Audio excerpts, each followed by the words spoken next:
Iya, eh, tentu tujuan partai politik itu eh, ingin meraih kekuasaan kan Mm-mm. melalui mekanisme yang ada. Mm-mm.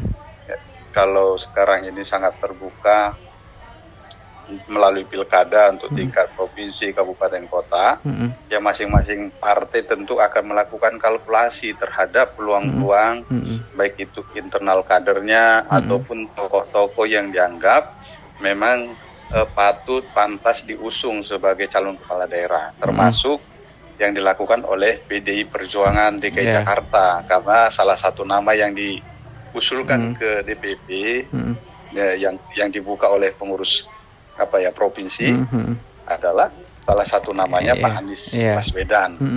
Kan gitu. Jadi kalau kita lihat memang dari perolehan misalnya partai pengusung Pak Anies,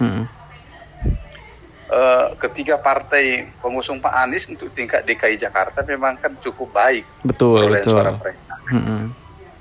Jadi, apalagi kalau kita misalnya lihat Nasdem yang tadinya hanya berapa kursi ya, 7 ya kalau nggak salah, 7 kursi menjadi 11. Terus kemudian PKS memang terbesar lah di DKI suaranya. Ketua justru berpeluang jadi ketua, termasuk PKB dan bagaimana misalnya PKB jadi 10%.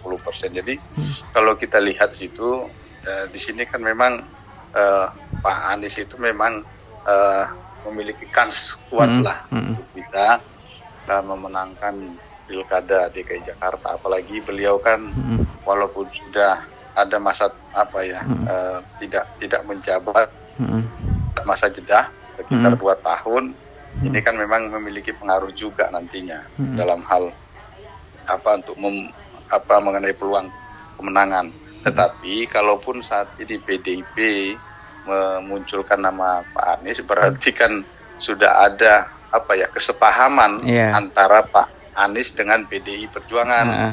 Apalagi waktu itu kan pada masa Pak Anies menjadi Gubernur DKI Jakarta, PDI Perjuangan yang kencang mengkritik koreksi terhadap jalannya pemerintahan Pak Anies selaku Gubernur DKI Jakarta pada saat itu.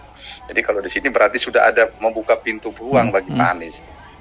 Tetapi kalaupun ada membuka pintu peluang, jangan sampai PDI Perjuangan hanya mengejar yang saya yakin sekali PDIP tidak hanya sekedar mengejar kekuasaan, mengusung Pak Anies sebagai calon gubernur DKI Jakarta. Sangat mungkin juga kalaupun nanti PDI Perjuangan akan mengusung Pak Anies, pasti kader PDI Perjuangan akan diusung sebagai calon wakil gubernurnya, pendampingnya. Karena kalaupun Pak Anies diusung PKS, wajar menempati posisi nomor 1 karena perolehan suara juga nomor 1 PKS kan gitu.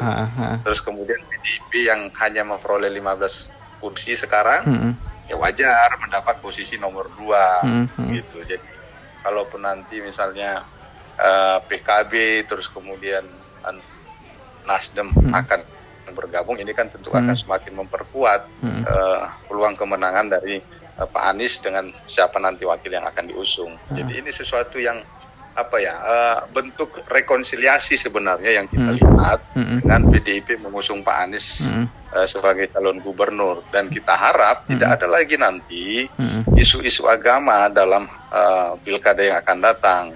Gitu. Kalau misalnya nanti benar kader PDIP yang akan diusung sebagai calon gubernur mendampingi Pak Anies, tentu ini kan akan menetralisir isu-isu yang selama ini melekat kepada Pak Anies yang anggap menjual ayat-ayat agama, mempolitisir agama untuk kepentingan pilkada pada saat 2017 yang lalu. Jadi ini tentu sosok dari awal memang ketika teman-teman bertanya, saya mengatakan bahwa memang untuk memperkuat peluang Pak Anies ya memang harus sosok yang nasionalis yang dipasangkan. Jadi kalaupun PDIP akan berkoalisi dengan PKS ini akan saling memperkuat lah nanti, dan akan memperbesar peluang kebesaran, memperbesar peluang kemenangan dari Pak Anies dan juga nanti pasangannya.